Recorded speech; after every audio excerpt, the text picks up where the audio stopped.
How to learn English with best English stories. For now, here is a list of tips and advice for learning English with best English stories. Just listen.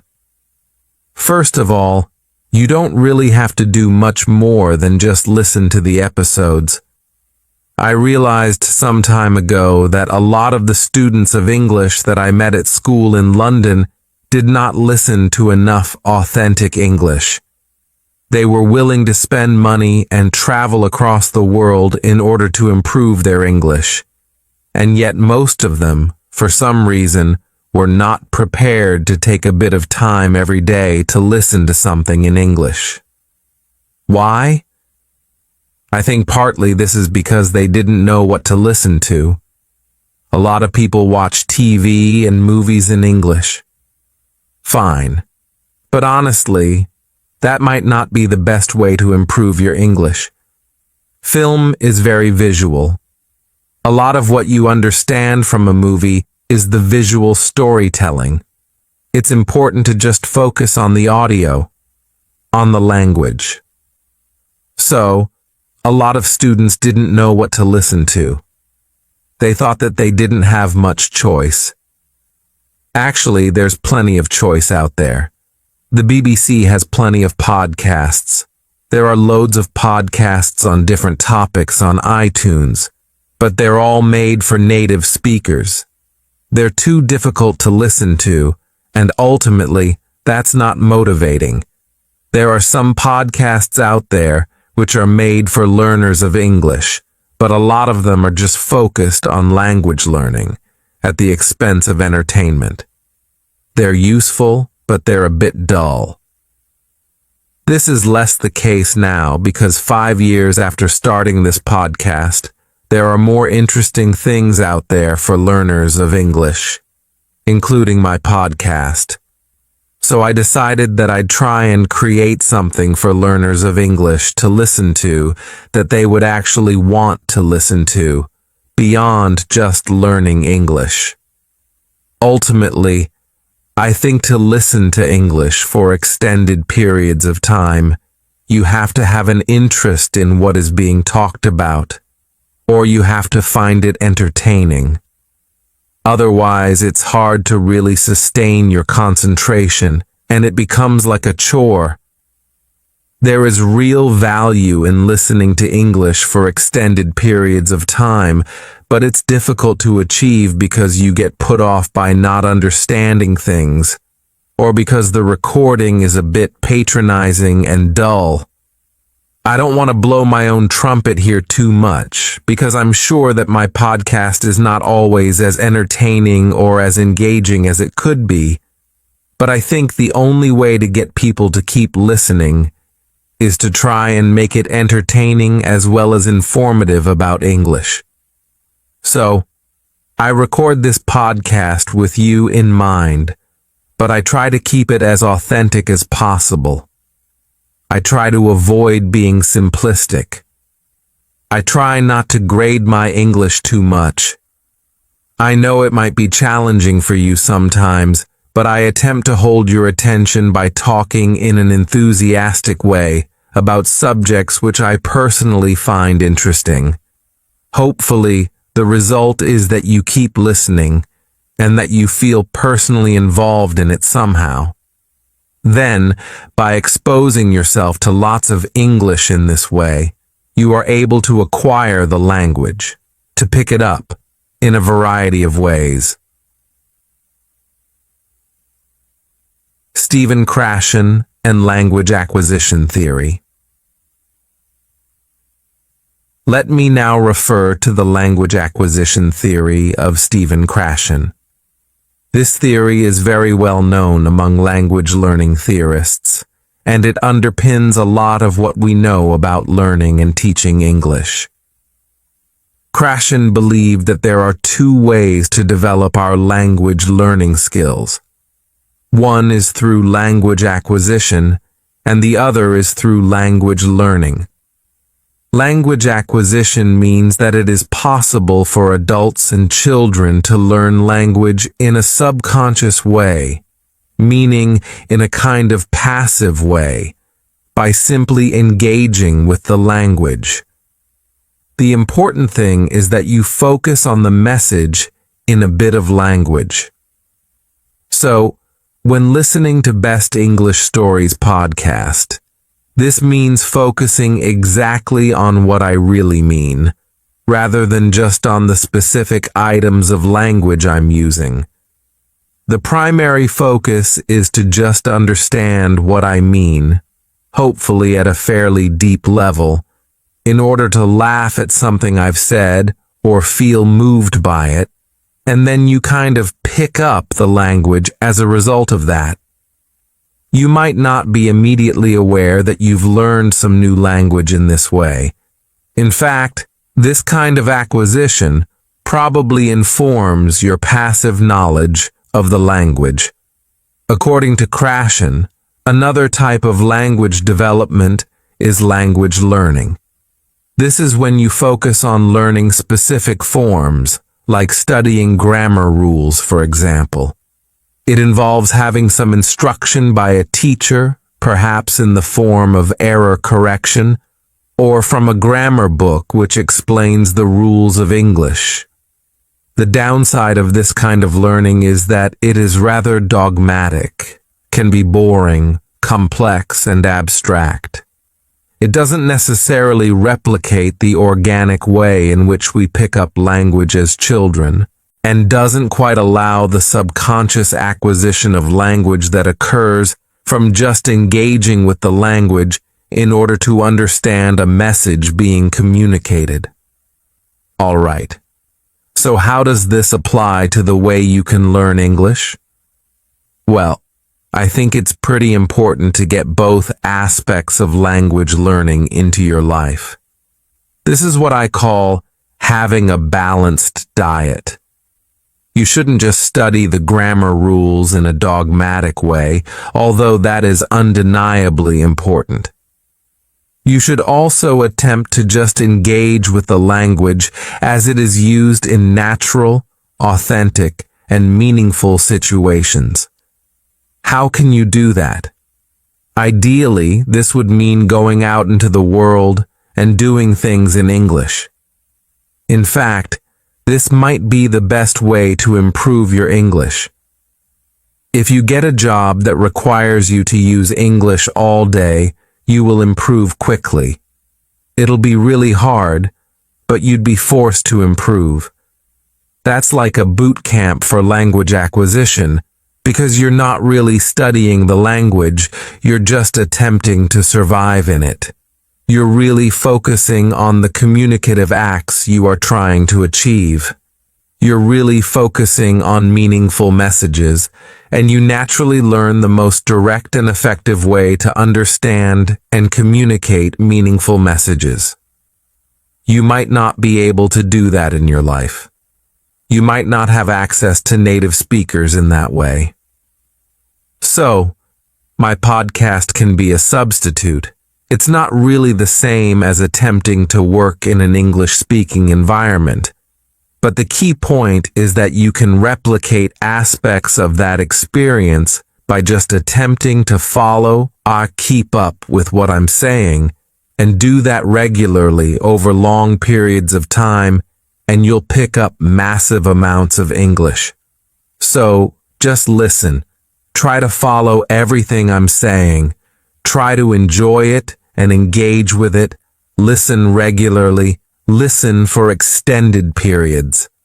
This will all contribute to your acquisition of English, as described by Stephen Krashen. That's language acquisition, but you can also do more traditional language learning alongside Best English Stories podcast. First of all, outside of listening to the episodes, you can do your formalized language studying from a book or in class, and use LEP as a companion to that. Study the language, and then try to notice aspects of the language that you've studied in episodes of the podcast. For example, if you've studied verb tenses, you can listen to a story I've told on the podcast and try to notice those verb tenses, how I'm using them, how I'm pronouncing them, and so on. It can back up, confirm, or clarify the language study you've been doing. You should always refer to authentic language usage as a way of checking language that you've studied. Also, you can study the things I say in the podcast more directly. The podcast can be a study tool. Here are some ways you can do some active language study with the podcast. Use transcripts. You could read a transcript and check new words in a dictionary as you find them. Pay attention to the way I use the words, including the grammatical context, collocations between words, and pronunciation. Any new words or structures you find, make a note of them and practice using them yourself. You could attempt to write your own transcripts. This reveals a great deal about the gap between the English you know and the English that I use in the podcast. Try transcribing a section of one episode. You could do an episode that has already been transcribed. Listen carefully to it and try to write down every single word. There may be certain utterances that you just can't identify. Mark them with question marks. Listen again and again. You could just focus on a specific 5-minute section of an episode. Keep listening until you've done your best. Now check the proper transcript for that section and compare it to what you wrote. What are the differences? Now you can identify the gap between what you understand and what I said. Try to close that gap. Check the words you didn't know. Identify why you missed the pronunciation of something. Think about how I say these words and phrases and their definitions. Then you can start working them into your English when you speak. We'll look at ways of developing your speaking in a few minutes. A note on transcripts. You may be aware that a lot of my episodes have transcripts, which can really help you to study the language, although you shouldn't read them all the time. But you can also contribute transcriptions to my channel. If you fancy transcribing a few minutes of an episode, please send it to me and I'll be able to correct it and publish it on my channel. I have a transcript collaboration going on using Google Documents. You might already know about this because I did an episode on that subject a couple of months ago. You can go to my channel and click transcripts to find out more. Basically, writing transcripts of my episodes is not only a great way to use the podcast to improve your English, it also helps me to provide an even better service to my listeners. So, Best English Stories podcast is best consumed as part of a balanced diet. Listen freely and just try to enjoy and understand what I'm saying, and let your mind naturally acquire the language, but also mix this with more formalized language study to get the full 360-degree effect. You might think the formalized language study part of that is boring and time-consuming. That's fine. You don't have to do any of that, but as a compromise, what you can do is just be mindful when you're listening. Your first aim is to focus on the message, but you can also try to notice specific aspects of the language too. Try to identify words, phrases, and grammatical structures. You don't have to formally study them, just notice them as you hear them. Like, oh, he's saying depend on, so it must be depend on in English, not depend of. Things like that. Just be mindful when listening. I record different types of episode here. My main aim is to engage you and keep you interested, while presenting English to you in an authentic way. In some episodes, I try to draw your attention to the language more specifically. For example, I teach, explain, demonstrate vocabulary items referring to a topic, or bring your attention to an aspect of pronunciation. In those episodes, you can just chill out and follow what I'm saying, but you can be more active and make notes of the vocabulary. Try to remember phrases, listen again and pause the recording to test your memory. Listen in comfort and enjoy the experience.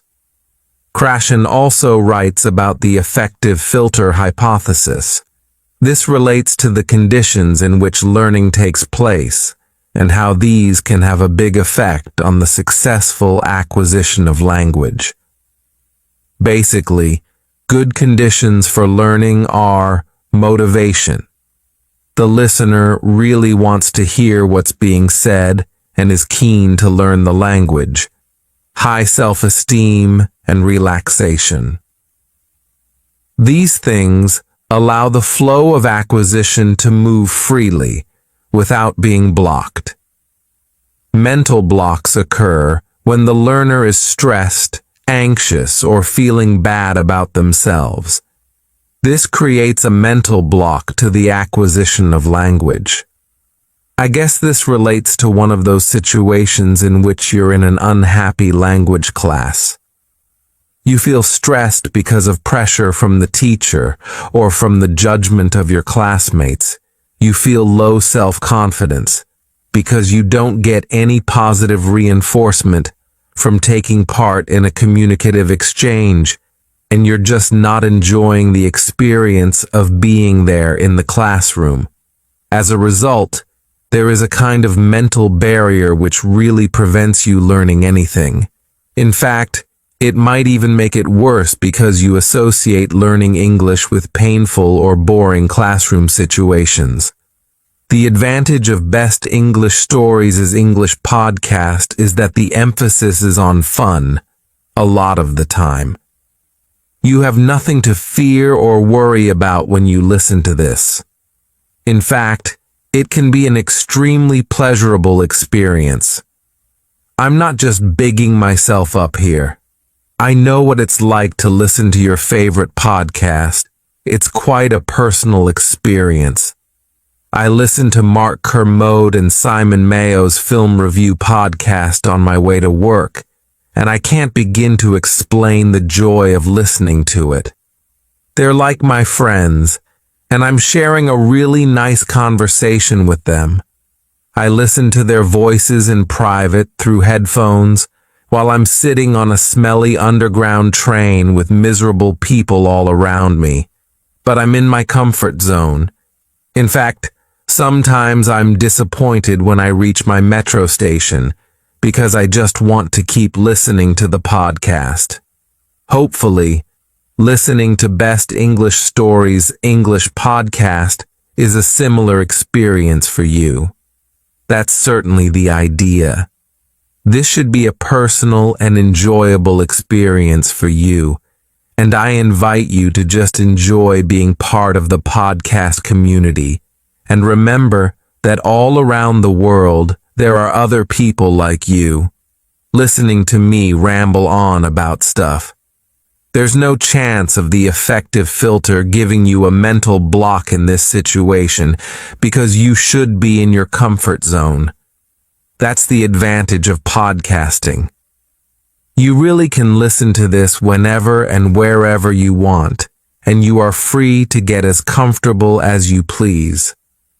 As I've said before, feel free to listen to this in the bath, on the loo, or as you softly and slowly drift off to sleep at night. Of course, you can also listen at your desk, with a pen in your hand, or while typing, in order to make notes or write transcripts. You can also sit up and read transcripts. It's up to you. The main thing is to just enjoy yourself and let the English go into your head.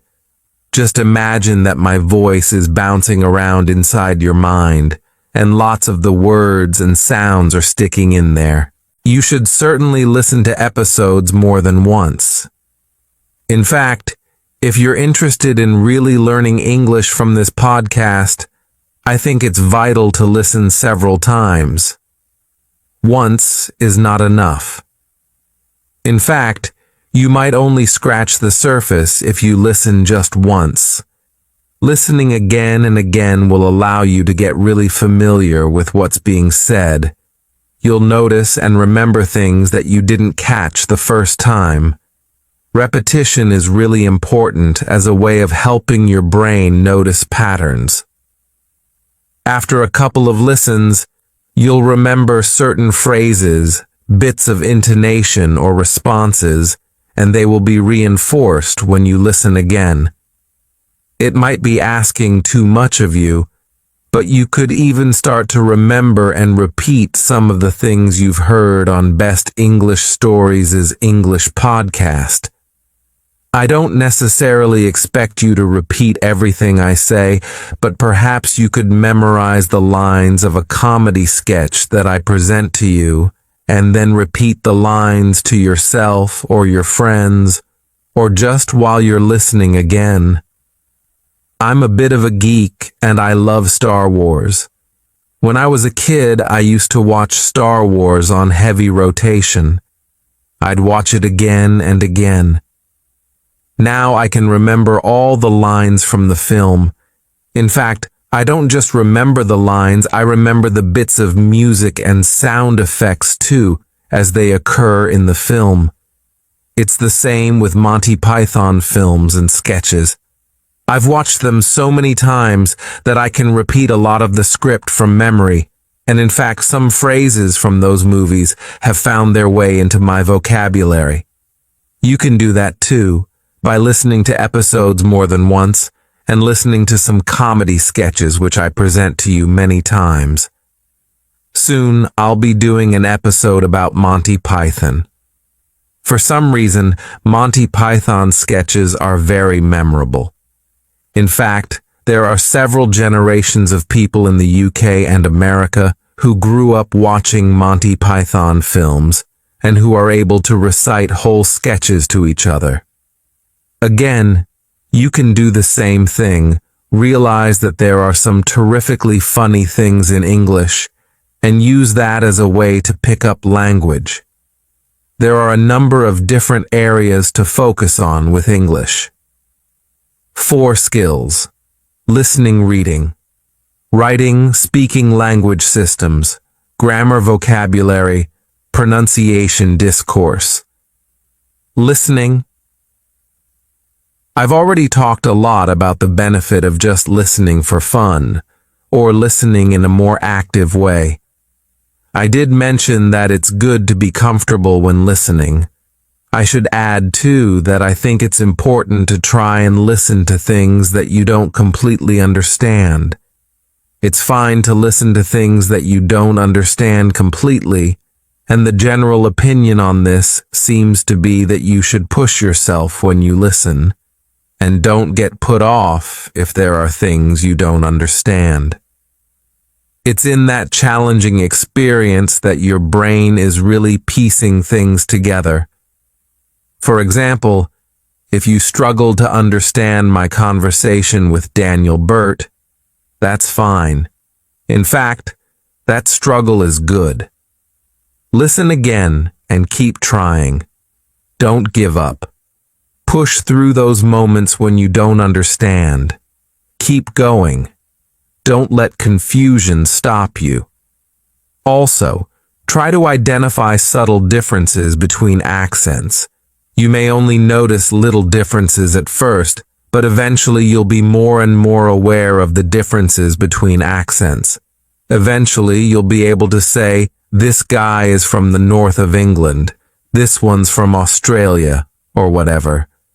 Reading transcripts on my channel. Outside of the podcast, read a variety of texts. Again, try to find things that you enjoy. You should also be aware of your purpose for learning the language. What are you going to use English for in the future? You may need to read emails or business reports. it may be worth reading articles that talk about business trends. Otherwise, just reading any well-written text for enjoyment is a really good way to improve your literacy. I must add a lot of videos on my channel with recommendations for reading. There's loads of reading you can do, blogs, newspapers, but also books, which you can download free online. I haven't done it yet, but I'm planning to give you a list of some good things to read. Writing again, this is not one of the things that I focus on a lot on Best English Stories English podcast. The focus is mainly on spoken English. However, transcribing podcast episodes can be good for your writing. You could also write your own blog, which contains your opinions or your outlook on a topic. Feel free to write a response to episodes of my podcast in the comments section. You should aim to concisely express your opinion in a structured way, using the most appropriate words you can find, perhaps including some words you've picked up from that episode of the podcast. Think about the person reading the comment. Make it easy and enjoyable for them to read, and focus on stating very clearly and efficiently exactly what it is you want to say. Considering those ideas can help you to make your writing more effective. If, however, you need to practice writing for the IELTS test, you will need to do more specifically focused writing practice, probably using an IELTS preparation book or following an IELTS course of some kind. My podcast can help you with general skills, vocab, etc. But for specific kinds of writing work, you should do some specific writing practice. Practice, practice, practice. As I said before, to get the best out of Best English Stories' English podcast, use it as part of a balanced diet. Speaking. Perhaps the best way to improve your speaking is to actually practice it in real-life situations. The requirements of that situation will train you to say the right things at the right time with the right tone. You should certainly be aware of how intonation is important in affecting a message. These are things you can learn from trying to enter into meaningful acts of communication and learning from your mistakes. You might also need a teacher to actively correct your errors, but you can definitely use Best English Stories' English podcast to improve your speaking too. Let's look at some ways to do that. Just try to take some aspects of my speech and apply it to your speech. You could just add some words or phrases you've heard from me and use them yourself.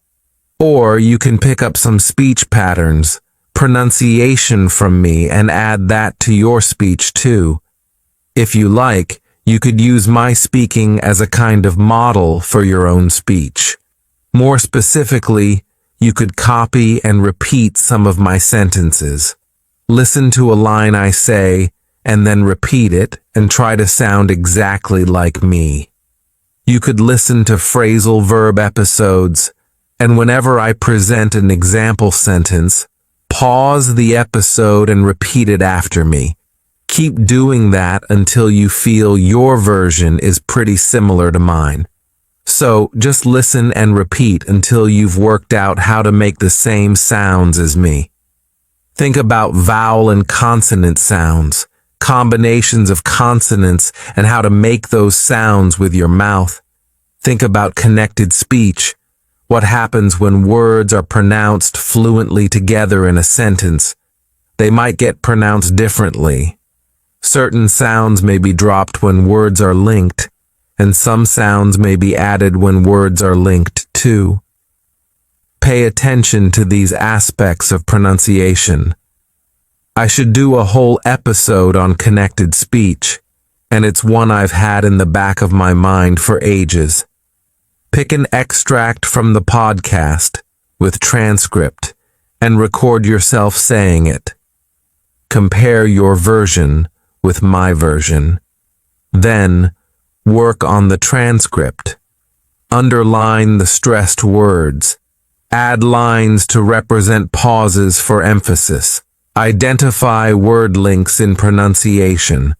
Listen to me saying that extract again and check your sound scripted transcript. Now record yourself doing it again, this time adding the intonation, pausing, and sentence stress. Compare that to the original. This can help you develop awareness and control of speech patterns. Record yourself just talking in response to one of my podcast episodes.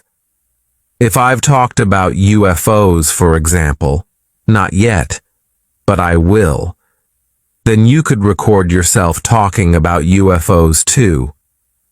Try to include any words I've presented to you on that topic. If you like, you could leave an audio comment on my Audioboo page and let the world know how you feel about something. Or you could start doing your own podcast, like Zdenek from Zdenek's English podcast. He's not a native speaker, but following a suggestion in one of my episodes, he decided to do his own podcast. He now has followers and listeners, and he's really into it. Listening to his episodes, I get the sense that his confidence is developing and he's finding his own voice. It must be very good for his English, which, of course, is already excellent. You could do it too if you want. The main thing is practice.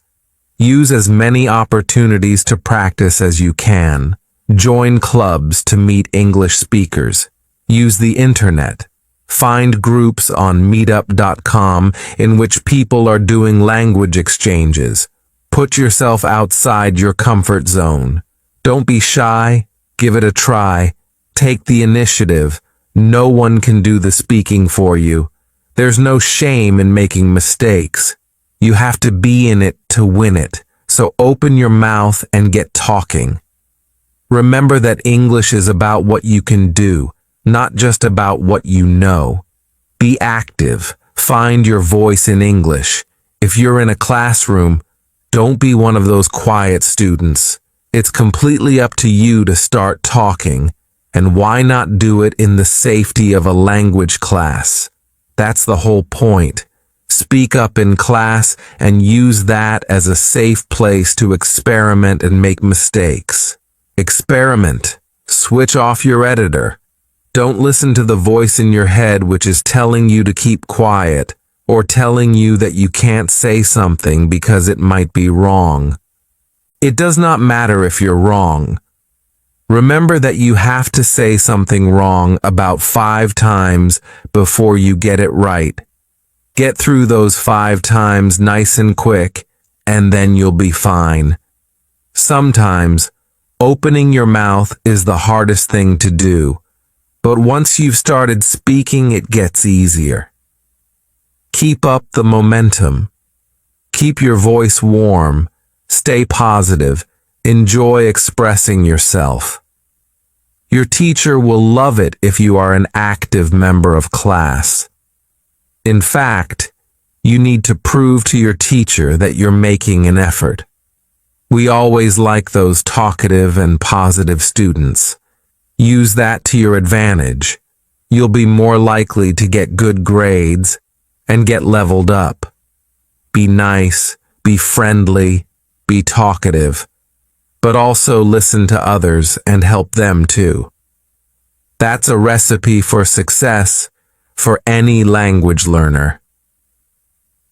Actually, I just sent Zdenek a message and asked him for his comments on the subject of using LEP to improve your English, particularly speaking, and here are his comments, which I agree with wholeheartedly. In fact, before I read his comments, it may be necessary to remind you that Zdenek is a well-qualified teacher of English from the Czech Republic who lived in the UK for a number of years, and who has got a master's degree in English language.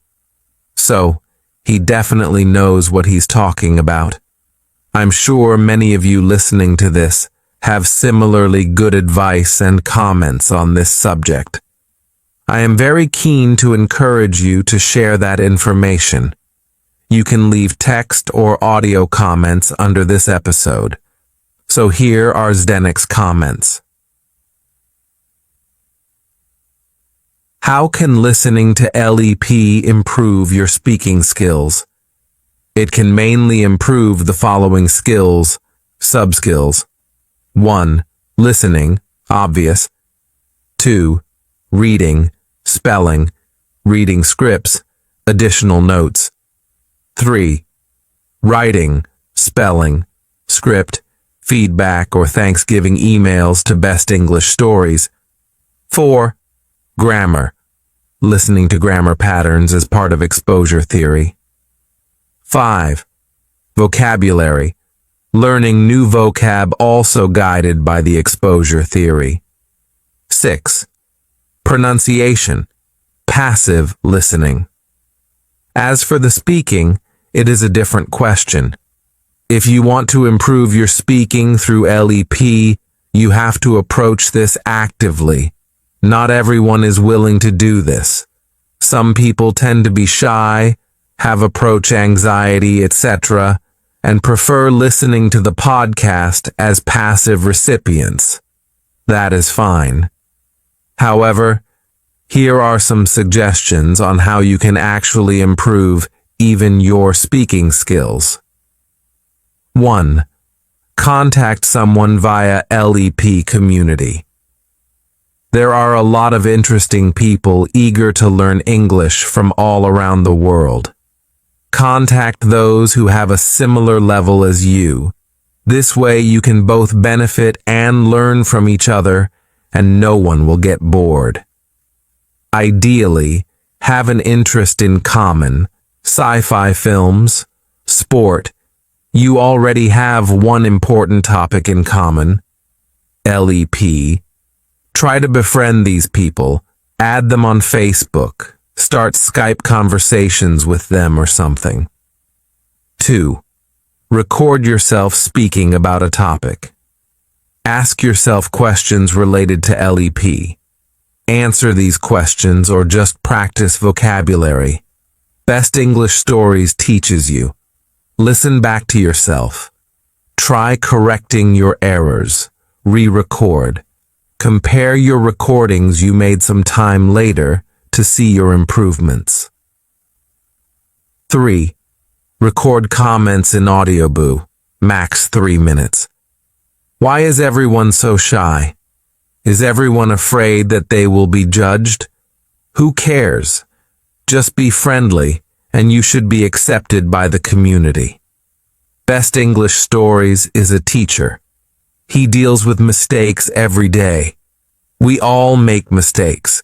Never be afraid to make mistakes. A man who never made mistakes never made anything. Are you afraid to take on a challenge and face our greatest fear, public humiliation? Well, don't be. If we fight it actively without fear, we can significantly improve our speaking skills this way. I just want to add a couple of points here about making a fool of yourself, my experience of speaking French, and a fear of public speaking. 4. Try running your own podcast. Most of you can do it. Again, it is only about facing your fears of making mistakes and exposing yourself to the public. This podcast can be just for you and your friends.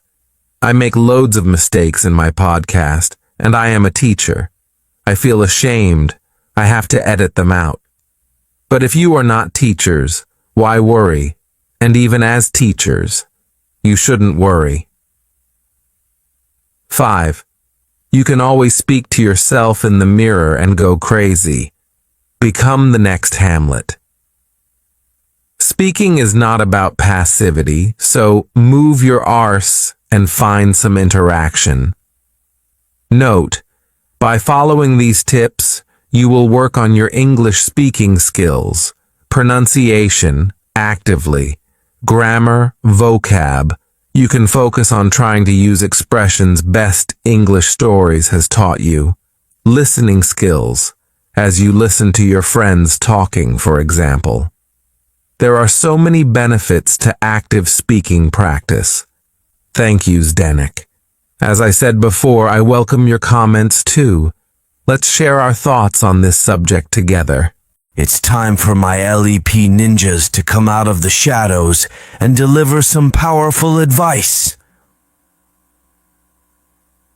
LEP ninjas, assemble! Regarding language systems, I have some things to say about grammar, vocabulary, pronunciation, and discourse. To be honest, I've already spoken enough about grammar and vocab.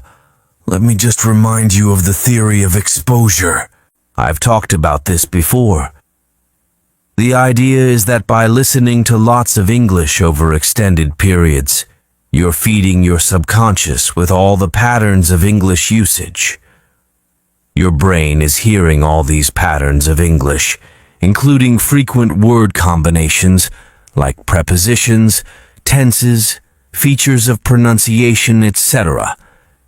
Ultimately, it all goes into your head and informs your sense of instinct for the language, so that when you come to do a test in English, you feel the answer.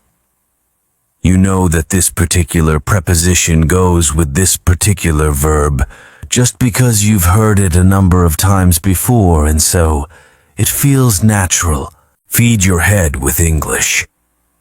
Feel the English rather than knowing it. Use the Force, young Jedi, and remember, the Force will be with you. Always. Oh, and don't forget, you're never too old for this. Language study is a great way to keep your mind fresh and supple. My grandfather is over 90 years old and he's still really sharp. Perhaps this is because he's still going to French and Spanish classes on a regular basis. Regarding pronunciation, a lot of the tips you've been given here will help with that. But I just want to add that improving your listening skills will naturally improve your pronunciation skills too. The two things go hand in hand. The more you're able to understand natural spoken English, the more you are able to decode the sounds used to make it. Understanding this natural sound code can allow you to start using it too. There is a direct connection between listening and pronunciation, but to fully reap the benefits, you need to actively practice pronunciation. The methods I've mentioned already in this episode, repeating, recording, re-recording, comparing, speaking in front of the mirror, etc. They're all good approaches to practicing and improving your pronunciation. Don't be shy, give it a try. You've got nothing to lose, just things to gain. Go for it. As for discourse, this is really about how you structure your speaking. How do you link your ideas up? When you listen, try to notice any specific phrases I use to link my ideas together, move from one topic to another, deal with moments when I don't know what I'm saying, and so on. What are the tools I use to perform certain functions? Can you identify these things and take them on yourself? Try talking about a topic for 5 minutes. See how difficult it is to talk on your feet. Do it again and again until you develop methods of thinking and talking at the same time. Listen to discussions and focus on the ways in which people interrupt, agree, disagree, or whatever. Think about the way we use the language to be polite or indirect. How is humor added to what we say? How does intonation affect the hidden meaning behind our words? Explore these ideas when you listen, and then test them out in your speaking. That's it for this episode. I hope you have found it motivating and inspiring. Leave your comments, and I wish you all the very best of luck keeping up your English. I'm sure you're doing great. Well, you must be, because you're already listening to Best English Stories podcast, and long may it continue.